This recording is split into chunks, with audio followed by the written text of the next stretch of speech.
Peace and blessings, peace and blessings. Shout out to my YouTube, Instagram, and my Facebook family. Let's talk about Caitlin Clark. Caitlin Clark. I've been wanting to talk about this for a while, but I just always passed it. Who is Caitlin Clark? Caitlin Clark is a WNBA player. And there's a lot of racial tensions going on around her, right? And I'm gonna explain. Okay, let's first start with who's Caitlin Clark. Caitlin Clark is 24 years old. She plays for the Indiana Fever. She really good. She's like a D1. She was playing against Angel Reese from LSU. She went all the way to the championship, but Angel Reese beat her. Even at that moment when she was playing in college basketball, it was very controversial because it was Iowa versus LSU, Louisiana State University. And it's like this all-white girl basketball team and this all-black girl basketball team, and the tensions were high, right? It was so high to the point to where it was during election time. I forget who was that was around there. I think, was it Hillary Clinton? But they didn't want to see Hillary Clinton because Hillary Clinton kind of went to the Iowa girls first and whatnot. And so it was kind of like, but those guys not gonna vote for you. Why are you going to you're a Democrat. Iowa's conservative, obviously. The whole state is. But whatever, right? So Caitlin Clark is one of the top scorers in the NBA. Aja Wilson is the number one top scorer in the NBA. She scores about like 25 points. And Caitlin Clark scores about 20. She has decent stats here. Let's look at them. She got 20 points, 20 points, 4 rebounds, 7 assists. That's good, just good. She was named 4th best player in the league her first year, and now she's dropped to 11th. Why? We're gonna get into it because there's a lot of racial tension around her. Anyway, she's a decent player. She's good. She's not better than anybody else on the NBA, but she's decent, right? She got a good 3-point shooter. So the thing with Angel Reese, what makes her so popular, because after she played an Iowa game, everyone's seen this white girl who could play basketball really good and could hang with the black girls. So like there was this new dynamic to the WNBA that really had nothing to do with basketball. Once again, people like to say we're in a post-racial society. Bull S. BS, BS, BS. It's probably worse than ever. Kwame Nkrumah said white supremacy, the last stages of white supremacy, is it white supremacy? But neocolonialism, the worst version. But we're probably in the worst version. So look, the reason why she got so popular is because it became like this racial tension going on, right? Even though the LSU, the black girls won, everybody was now invested in the WNBA. So now Caitlin Clark goes to the WNBA, the big girls league. And they don't really like the way that she's coming in the door in the WNBA. She's bringing all this new light, but these girls have been playing basketball since '97, the WNBA. They've been trying to build this league. You got girls who, the first dunks, and these girls have been shooting threes. They've been playing ball all their life. Majority black girls, let's be honest. They've been talked so bad about. Let's be honest, WNBA black girls have been talked bad about. They call them lesbians. They call them unattractive, ugly, the N-word. These girls on the WNBA league, the black girls, get sent so much racially disrespectful stuff. I never really thought about it until the WNBA started jumping. Like, damn, they've been really getting hit like that. Being called monkeys.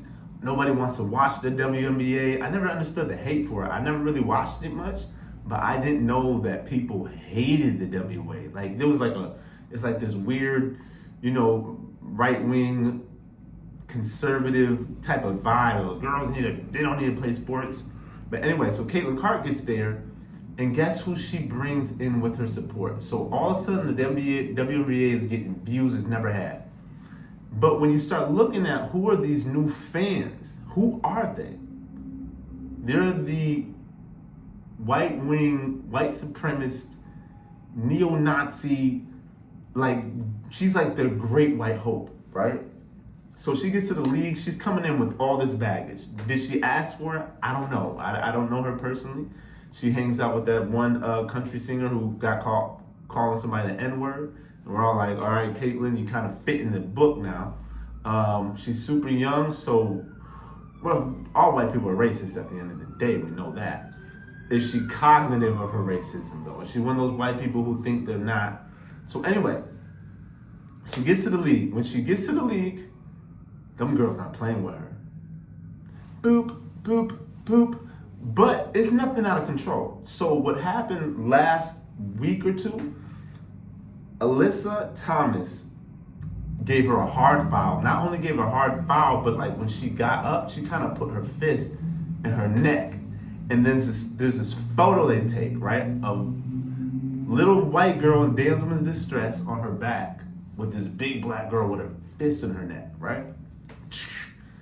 Picture goes viral. They're beating up Caitlin Clark. They've been complaining about the contact with Caitlin Clark, which I don't understand, because whenever there's a new player coming into the league who has all this fan fandom, like LeBron James had it, or like the new quarterback, running back, he's going to be the greatest ever. The players who are there already always make sure to like give that one guy who's supposed to be the next Michael Jordan of whatever sport, they give him a hard time. So if you're a quarterback, they want the sack twice as much. If you're a basketball player, they're gonna foul you hard in the paint. So she's getting that type of treatment. But now all these neo-Nazi fascists, right, white supremacists, they're watching, they're like, whoa, didn't you see them hit her? Oh, they're jealous of her, they hate her. And so what's happening is online, they're getting attacked too, a lot of these girls in the NBA. So it's like this weird battle happening, right?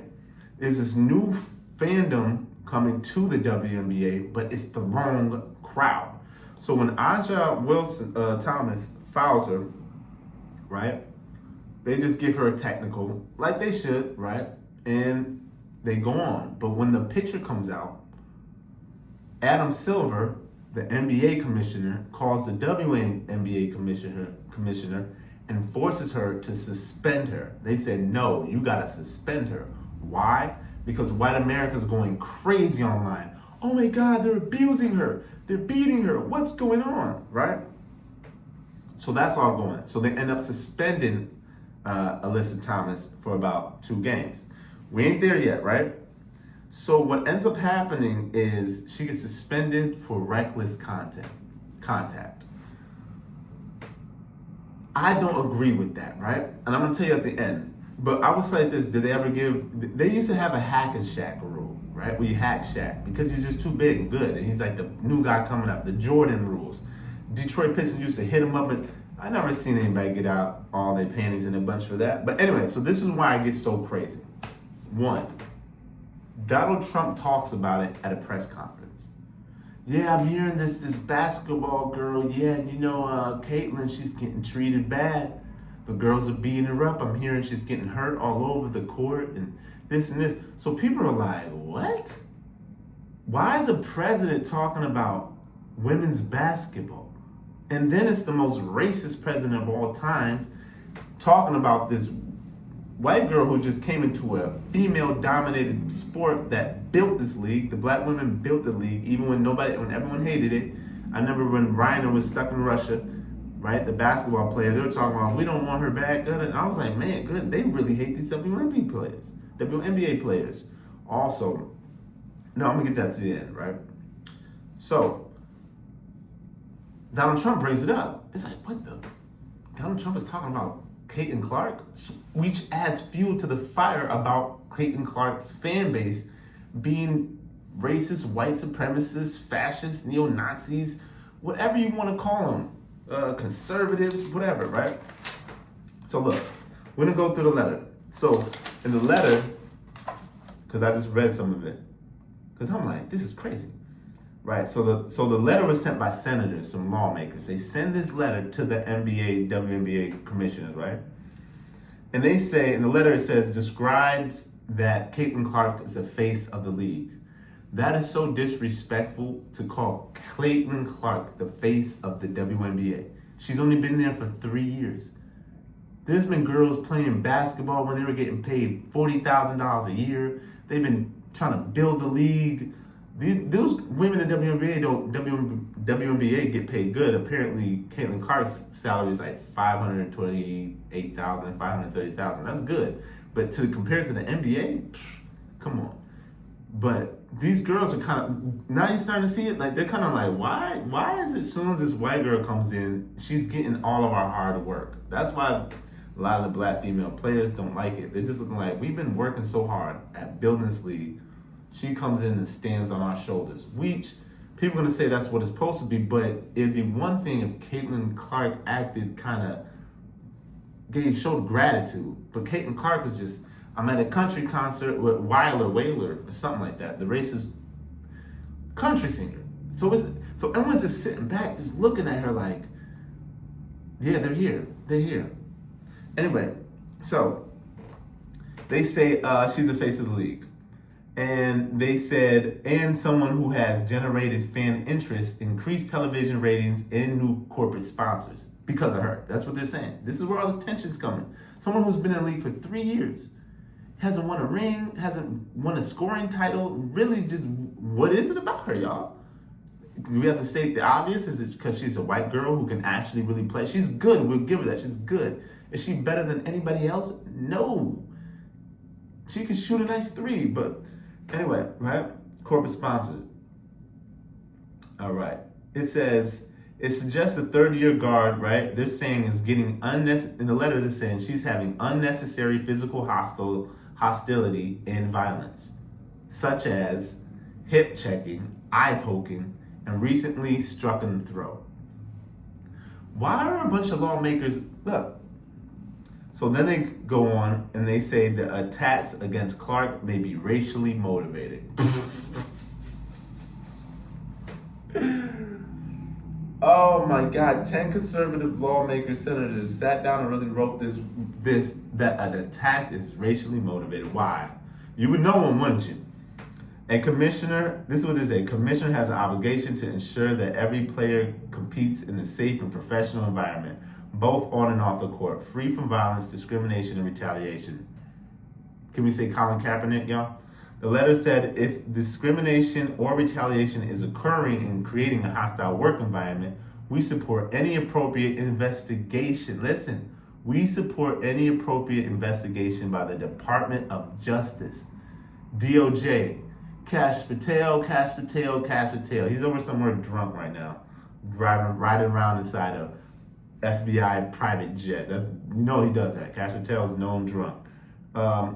He says, we support appropriate investigation by the Department of Justice, the Department of Labor, or Equal Employment Opportunity Commission. Yo! They trying to make this white girl seem like she is being abused. Why? We're going to get to that. If true, such conduct could constitute violations of federal civil rights laws. These are some good, they're lawyers for real. Anyway, the group of lawyers requested that Elibert and the WNBA reply to its letter no later than July 24th with answers to 3 questions about the league's review process it says answer 3 questions. You have to reply by July 24th to answer 3 questions about the league's review process. Physical hostility and violence on the court. Are you serious? How the league holds players accountable for overly aggressive acts on the court, and what steps the league is going to take to protect players from online harassment. So these black girls have been harassed online, on the internet, ever since the conception. And now that little Caitlin Clark is getting a little bumpy, and they're giving her the rookie treatment of, you supposed to be the next star, we're gonna make you earn it. And now she runs to Daddy Trump and the GOP to start using the Department of Justice. We're gonna get to the end of this. In the statement after shooting rounds, they said, this is what Caitlin Clark's representative says. Our organization, nor Caitlin, has had any interaction with anyone in congressional group or or aware or unaware of their letter. We have been clear in our public comments and in our ongoing dialogues with the league about the priority of player safety. So Caitlin Cartman low-key running to the commissioner. I'm getting abused. The Karen. She's a Karen. They're beating me up. I don't feel safe. Oh, damsel in distress. You can't hang with the players, so you running crying to Daddy Trump. Anyway, we're going to leave that alone from there, right? So, Donald Trump really came in there and said all that BS. Then the lawmakers write a letter. This is how white privilege works, right? You give an even playing field, mano y mano. You can't win. You didn't win the college ring, and now you're in the big girl league, and they're locked in on you. So you scream, because with white privilege, right? One thing about white privilege, they cannot stand being treated normally. You come into this room acting like you're big stuff. Okay, we're gonna see. She's used to open the lane for me. Don't touch me. You're in a professional basketball league. So what that letter is from the department, they're saying they're gonna have the Department of Justice check this out. It's a scare tactic to then tell the players, the refs, and everyone, if you guys don't let her be great, even though she doesn't deserve it, she's not the number one scorer, she's not the number one rebounder, not the number one assist, and the reason why she's not is because you guys are abusing her. There we go. There we go. They don't want a fair competition. They don't, because they know they will lose every time. Because one thing about white supremacists, at the end of the day, if you're so superior, why do you have to cheat? That's how you know you're not superior.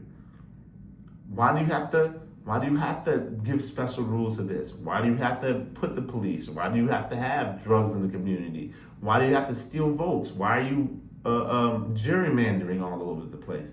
Why do you create false SAT test, which then you use certain words that you know?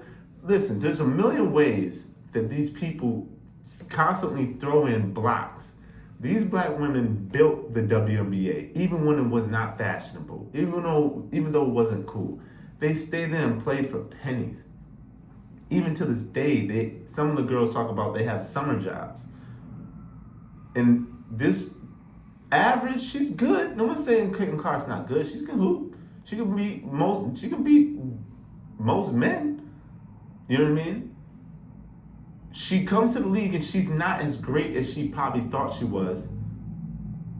And so now it must be, oh, something's happening. And they're saying she's a flopper. She likes to flop all over the place. Blah, blah, blah, blah.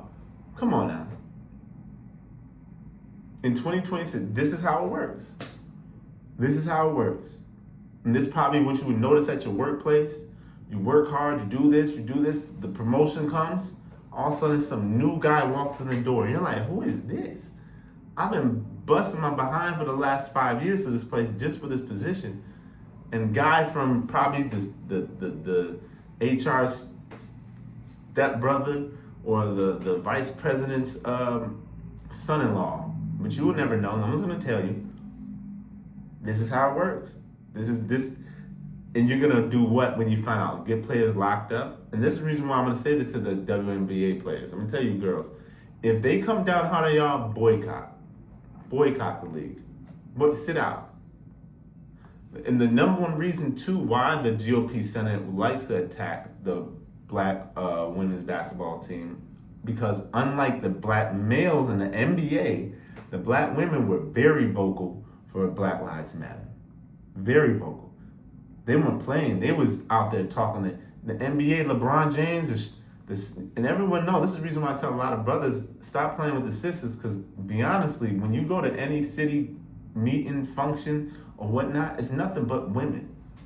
Especially to do with the black community, it's nothing but black women.